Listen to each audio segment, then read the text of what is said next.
Destroyed by facts and logic? I mean, I hate to say it. If this is a debate, Ben won.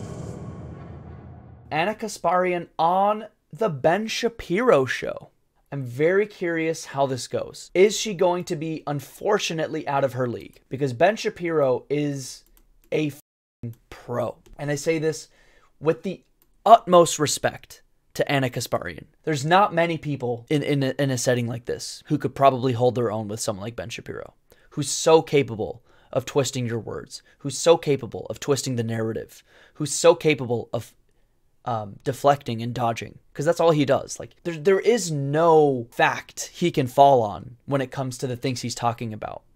With people like Ben Shapiro, it's all rhetoric. So I'm very curious as to how this is going to go. For Democrats, stop focusing on scaring people about the scary right-wing candidates and offer them real solutions that you're going to fight for. Agreed. That is a big problem with the Democrats, especially when it comes to economic justice. And I said this at the top of the stream. The problem is the Democrats are beholden to capitalism, so they have no real interest in doing what she just described. This is a huge problem, probably inherent to the fact that we live under capitalism. I do agree that the Democrats should offer solutions. Unfortunately, those solutions almost exclusively involve regulating capitalism, and that is not something they're interested in doing. I think that's the only long-lasting winning strategy for Democrats. Are they going to do it? No, because they're captured by the money. Let's go! Exactly, Anna. You and I clearly have a lot of disagreements on policy, disagreements on culture, but it doesn't necessarily mean that you're an awful person. It doesn't mean that... No, Ben Shapiro is an awful person. If you want the things Ben Shapiro wants for the world, you are an awful person. We can't just be like, oh, you want to execute every homeless person, but you're not a bad person. It's just a difference in ideals. No, I think it's totally healthy to say you are a fucked up person if you want those things. And honestly, political issues are usually a lot more complex, a lot more nuanced, and nothing in life is black and white. And that's what makes them interesting. To an extent. Obviously, I can't say politics isn't nuanced. It obviously is. But the nuance to discuss here is what you and I discussed, Taco. Social democracy versus socialism, for example. There's the nuance. Do people deserve healthcare? Do trans people deserve to exist? Should people be exploited in the workplace? There's no nuance there, man. So while there are places where you can and should have nuanced conversations, there are places where it is black and white. Should slavery exist? Do we have to have a nuanced, Anna, do we have to have a nuanced conversation on whether slavery should exist? No. Okay, if you're watching this on YouTube, I jumped forward a day, so let's keep watching. And leave feeling that mutual respect for one another, seeing each other as fellow Americans, as opposed to my enemy, the other side. We need to, crush them. We need to do that. I want to move away from that. This is some lib-ass shit, dude. We gotta see each other as fellow Americans. It's like, dude, Ben Shapiro doesn't see huge swaths of the human population as human. But foreclose the conversation, because that way, the social fabric phrase, you get to where you want to go, maybe, but you lose half the country in the process. Ben, that would only be possible if the right was willing to engage in good faith, and they're not. So I'm sure that they'll see this conversation, they'll automatically assume, oh, Anna's just there to... Hey, welcome to the Republican Party, Anna. Right, to reinforce what Ben is saying. But you and I have serious differences, Guilty? No, I agree with a lot of what Anna said so far. She is doing a little bit of the like, oh, you're one of the good ones, Ben. You're one of the good ones, and he's really not. And I think you're different. I think you're different from Matt Walsh. I think you're different from Candace Owens. You guys are all... Really? Ben Shapiro's different than all of them? I don't know. Maybe I don't watch as much Ben Shapiro as Ana Kasparian, but I disagree.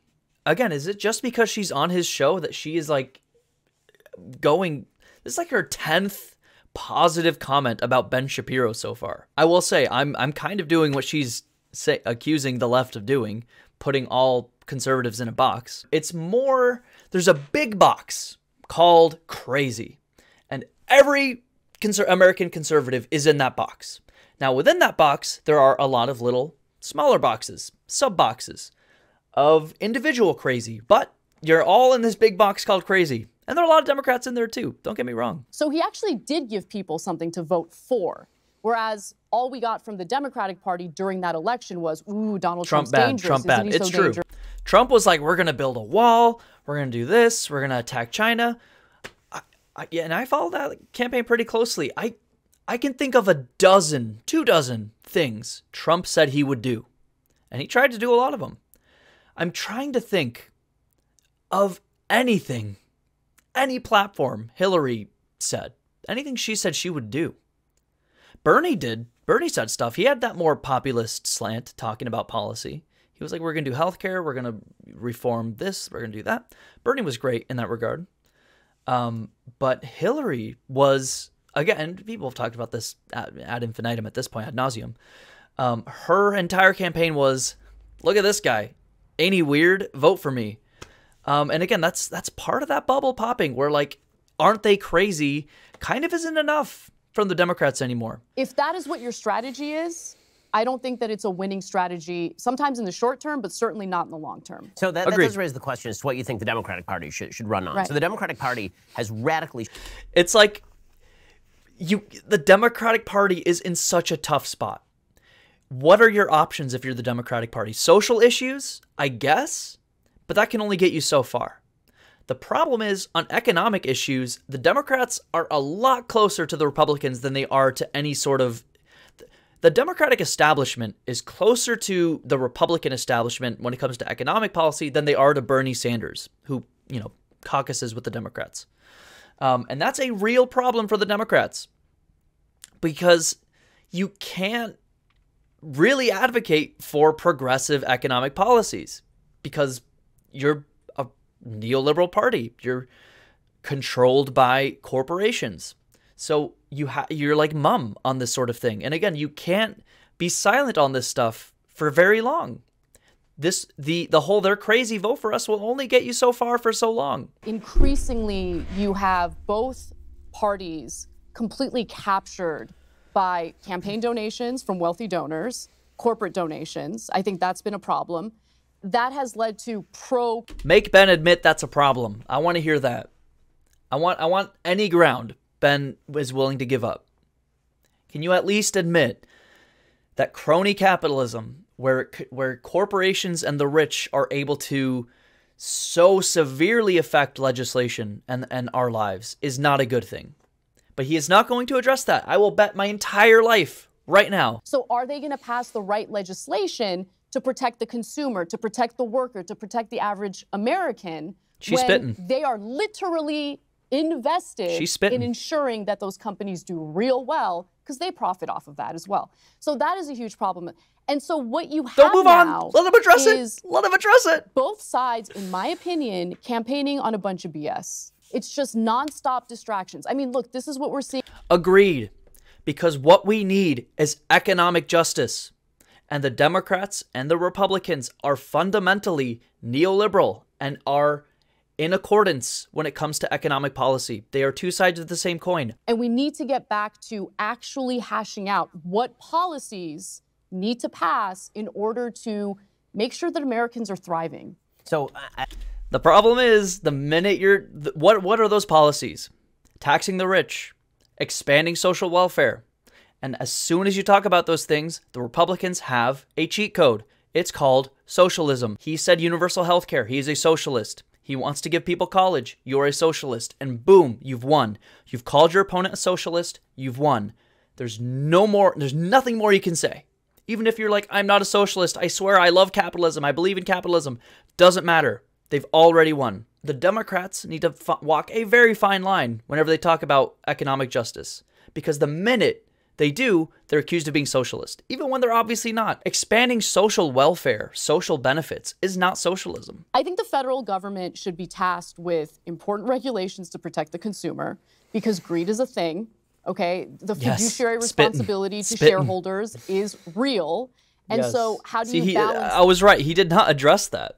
But I do agree with you that Americans have not been paying enough attention to what's happening on a local level. There are certain things that can be dealt on a local level that doesn't need to be the responsibility. He's steering you. You brought up a very good point, Anna, talking about money in politics, the ability for capital to influence politics. You brought up a great point, and he, the malicious, vile fuck that he is, successfully steered you away from it.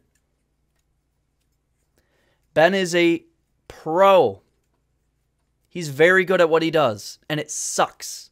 All respect to Anna. Ben is unfortunately on another level. And again, this is what I said at the top. She's here to have a conversation. She will bring up something he does not have a counter to, like money in politics, and he will steer it away.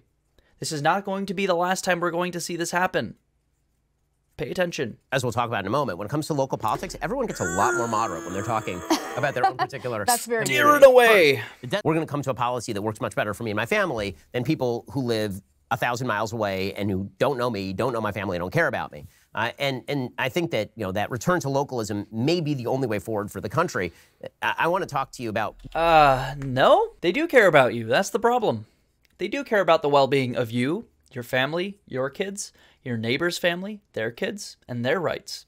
And they recognize how fucked up a place like Florida is, where they're fucking banning books, and how that's going to affect the lives of you, your kids, your neighbor's kids, and so on. This is something conservatives cannot grapple with. The idea of feeling empathy and concern for others. There's this housing first mentality where, everything would be fine as long as we put everyone in housing. And by the way, let me just note, housing is an important component to this. She about to fight against housing first, lib. There are people who are obviously struggling with drug addiction, and you look at the number of overdose deaths, and it has skyrocketed. Most research shows that around a third of people who are homeless have problems with alcohol and or drugs. That's a pretty big number, like a percentage of the population.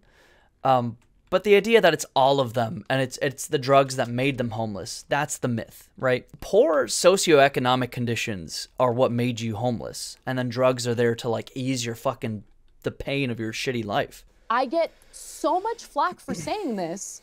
I want an actual solution. It is insanely cruel. Solve poverty. Give people more money. Pay people more. More housing. Don't tax the rich. There's so many solutions, okay? And it all stems from solving socioeconomic inequality. There's your solution. This homelessness crisis is a direct symptom of a failure in our socioeconomic system.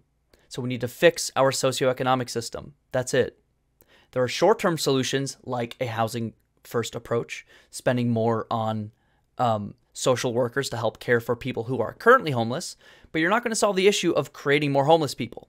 The way you do that is socioeconomic justice, period. It's going to be really tough dealing with this current amount of homeless people. There's maybe not a whole lot we can do to help all of them. You know what I mean?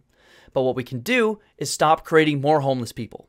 And what is your solution to that, Anna or Ben? Seriously, are they going to talk about solutions to creating more new homeless people? Because it's not about just dealing with who's homeless now. That is like 10% of the issue. It's about who's going to be homeless 10 years from now. What decisions are we making from a socioeconomic perspective that is creating more homeless people and will continue to create more homeless people? That's what we need to solve. Not to say we don't need to help the people who are currently homeless. We do, and we should, and we can, and we don't. But we need to be thinking ahead. Two guys who were clearly on something. They appeared to be homeless. Were walking by me or behind me as I was bending over to pick up my dog's mess.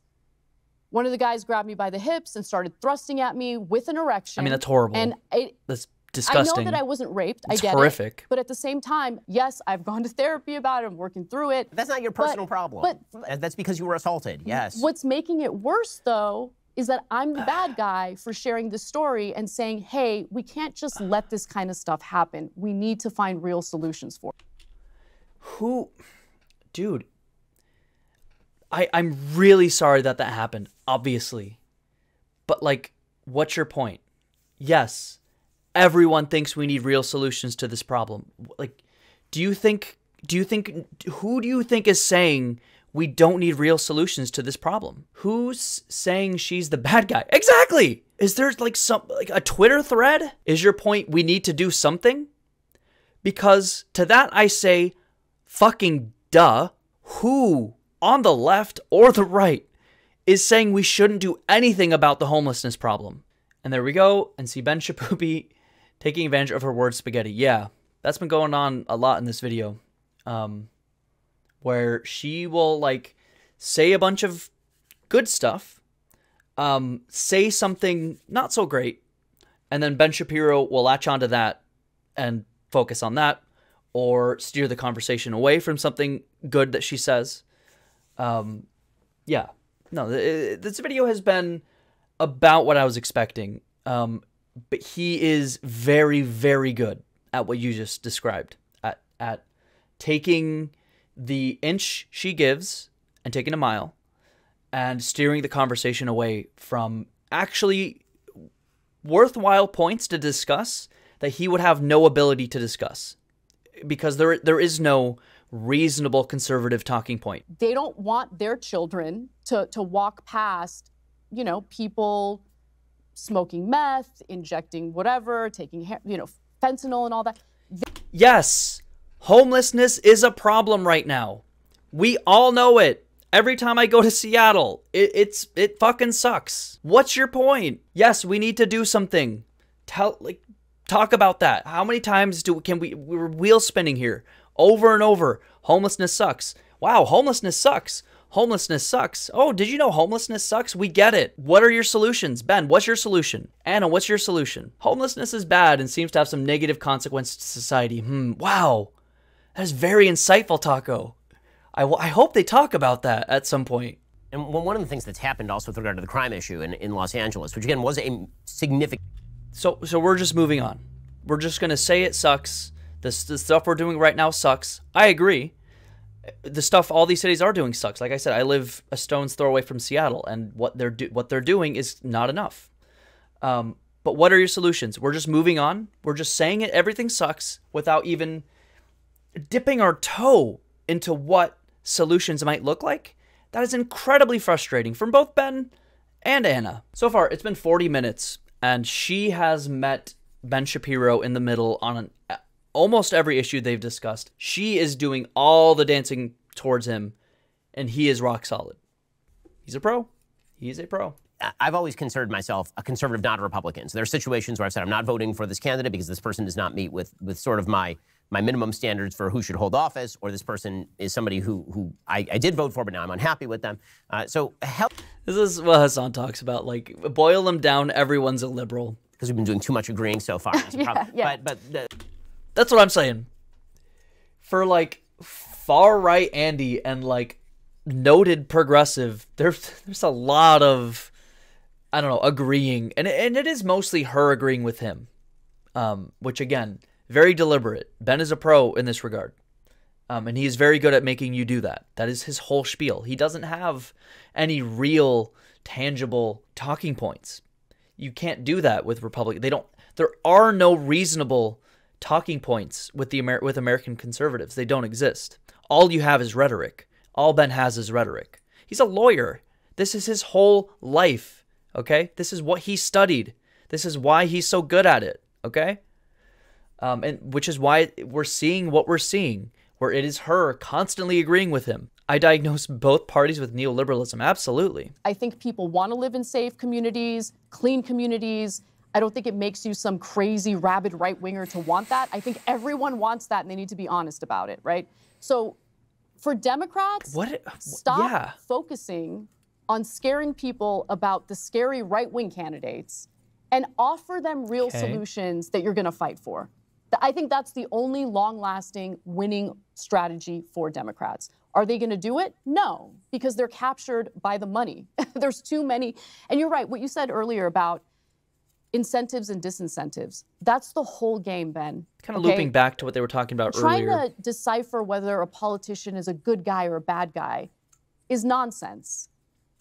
Are the incentives there to ensure that this elected official is actually going to be honest and work on behalf of his or her constituents? That's the real question. And right now, I think all the incentives are in the wrong place. So what's the number one policy you'd like to see? No! King! Ben is a king! Dude! He did it! Again! The mad lad! She brought up something he cannot touch. Money in politics. Corporations controlling both parties. This is the second time she's brought it up. And he just flat out ignores it. We got to talk about something else immediately. Let's talk about those policies the Democrats need to do. I can argue against universal health care. Please tell me the Democrats should fight for universal health care, because I could talk about that all day. You're a legislator now. You've been elected president. He's What's a your pro, first initiative dude. As president of the United States? He's a pro. I mean, you couldn't do this unilaterally, but I think one of the main policies that would improve a lot of these other issues that we're talking about is healthcare. Stop!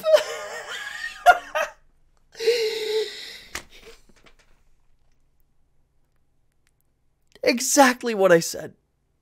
You are the fly stuck in Ben Shabibo's web. And he is the Black Widow about to currently 45 minutes into gnawing your head off. It's predictable. I just predicted it. I hope she steers the conversation back to these tougher topics. But healthcare, again, this is you're teeing up a softball for him, okay? By talking about this. Hopefully we can move back to something a little more substantive that he will have more difficulty trying to defend. Which is what we tell our kids. It's not daddy earning the money, it's our family earning the money, and our family is communist because we're a family. But I'm not going to be a communist with some rando over in North Dakota. That's not my job. Right? I don't know that person. I love my family more than I love that person, and anybody who tells you they don't love their family more than they love rando is lying to you. It's just... I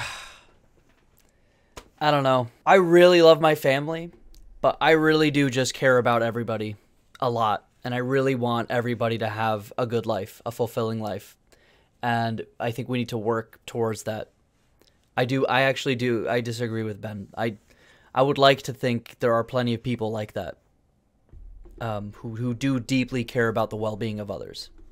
There's a bit of a self-report from Ben to just say, I don't give a shit about anyone, even your own countrymen in like North Dakota. You're not even talking about people outside of the country. No, I care about all people in the world and want them to live fulfilling lives without struggle, as much as I want that for my own family. Now, with a gun to my head, would I make a decision that favors my family above a random person? Probably. Make systems national, you're going to have to in some way ration the resources, and then the question becomes, what are the resources? Either you have to increase the resources that you're utilizing, which means increasing taxes or increasing regulations. Right. The answer is increase taxes, increase regulations. The money's there, okay? Until there's no more millionaires, then I'll shed a tear for your wealth.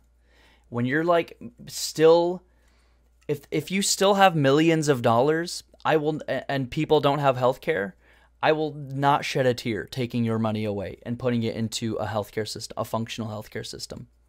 When we begin to affect your ability to live a comfortable, fulfilling life, then I will shed a tear. But until then, I don't care how much money it costs to tax the rich while people don't have healthcare. We can have the most robust healthcare system possible with all the ambulances, all the hospitals, all the doctors Ben could possibly want, to where there would be never remotely a shortage, okay? And the rich could stay rich. That is how much money we have. It is a myth that these utopic ideas for universal housing, universal healthcare, universal, food, the idea that these are expensive relative to the wealth of the United States, our GDP, that is a myth. Forced scarcity is kind of what I'm getting at. I don't think Ben has ever debated an educated Marxist. Yeah, he'd get Shrek'd. He's probably watched some not. I like that you prefaced it with educated Marxist, like informed Marxist. I'm sure he's watched videos of like some cringe, you know, hyper cringe, like breadtuber or something, who like said something stupid and said, look at this Marxist. They said something stupid. Ben Shapiro explains why communism is evil. There's no evidence that Ben ever debated an actual Marxist. It's a lot of like student tells Ben. If he ever engages with a socialist or a Marxist, it's a student. It's like a kid who's not able, you know, even no matter how educated or informed they are, they're not able to hold a meaningful, productive dialogue with someone like Ben, who again, and I need to reiterate, is not operating on good faith. He's going to rhetorically own you.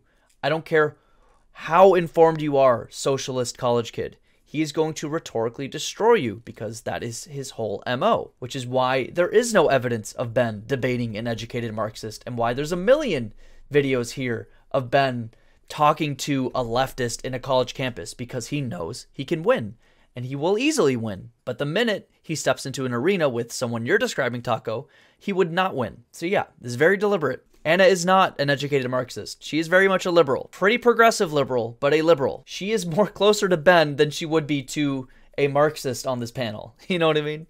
People like you and me who are in the commentary business, people who used to maybe aspire to go into politics, it's now the opposite. People who go into politics aspire to go into the business that we are in, actually. That's so true. And by the way, I find that so disgusting, right? Disgusting both for the media outlets that instead of hiring trained journalists, people who actually want to do unbiased reporting, instead of hiring them, it's like, let's hire. Again, he's doing a very good job at making her agree with him. By watching this, you would think, wow, Ben has a lot of reasonable points. If this, you know, leftist, if this progressive seems to find so much middle ground with Ben Shapiro, it must mean he is the one who's reasonable here. It's a facade.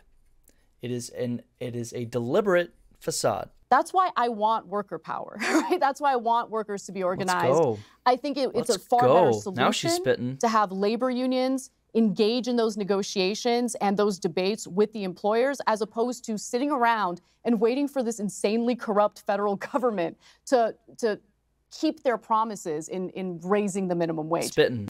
And I wanted to say this earlier. If like your response to, we need more unions, someone says, okay, enjoy your increased prices.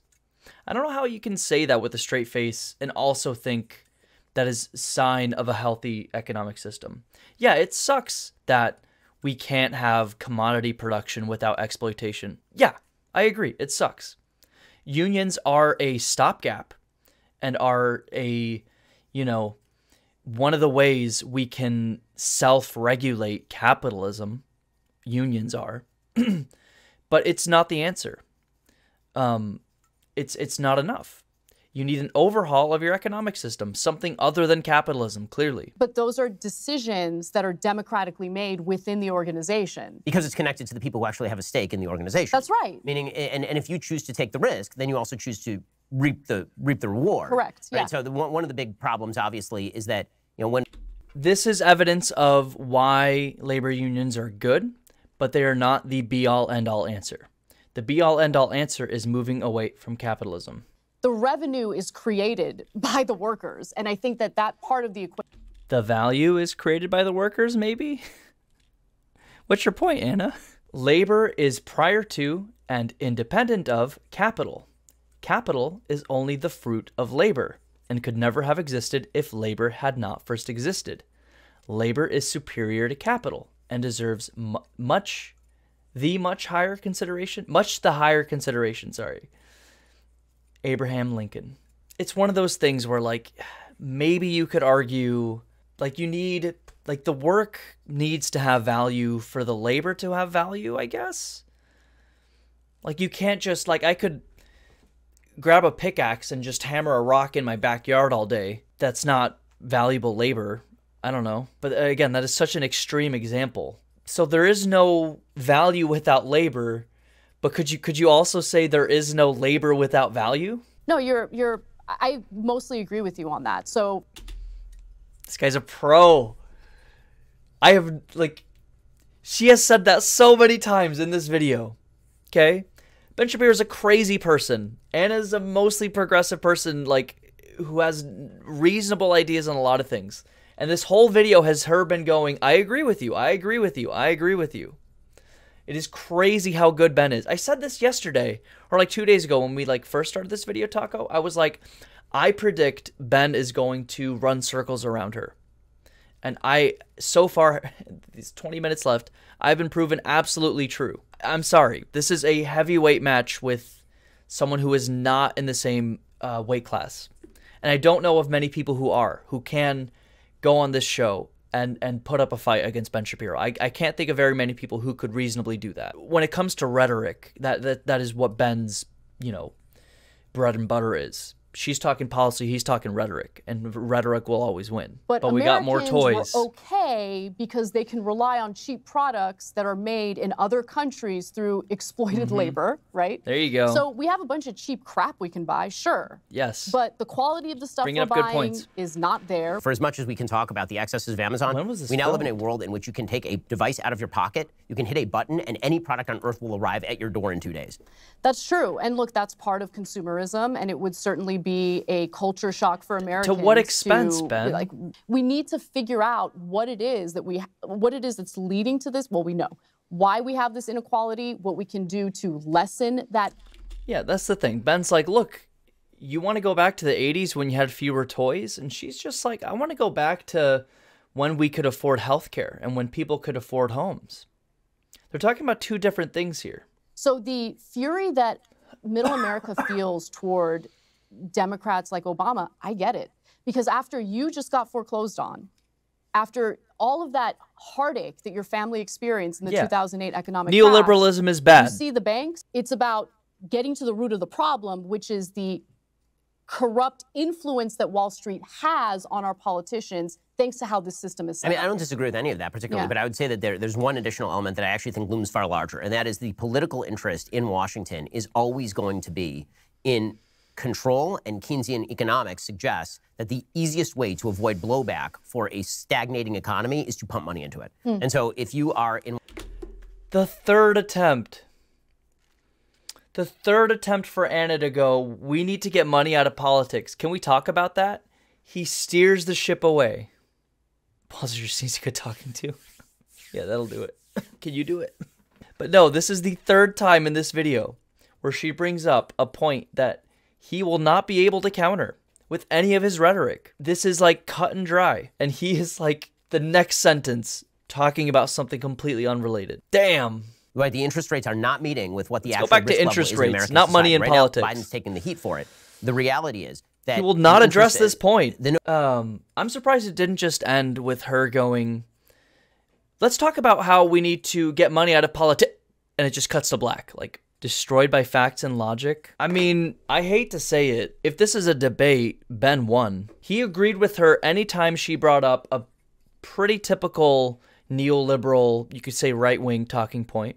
Other than that, throughout the entire video, it was constantly her going, I agree with you, and meeting in the middle with him. So in terms of who won, rhetorically speaking, it's Ben Shapiro. And it's what I predicted going into this video, was he was going to destroy her. Like I said throughout the video, I think there would be very few people on this planet who could, stand up to Ben Shapiro. Not in regard to facts and logic, because that is not what we're dealing with here. We're not dealing with facts and logic, we're dealing with rhetoric.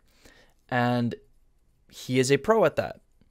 People on the left try and deal in facts and logic, and that is not what he is here to do, period. He is here to beat you rhetorically, and that is what he did today. He absolutely did. He allowed her to guide the conversation, but was able to control how the solutions could be presented. Sure. Vosh. Ben Shapiro gets destroyed by Ana Kasparian again. I don't agree with you, Vosh. As much as I want to support a progressive here and disparage Ben Shapiro, that is not what happened here, unfortunately. Anna's opening comments are what I like about her, the general spirit of being willing to actually engage in passionate conversation. What? Yeah, her opening statement where she defended Ben Shapiro? There's very little passion in the talk? Yeah. This is one of the greatest conversation I've heard in a long time. It's more about how important a conversation like this is than it is talking about anything related to the conversation.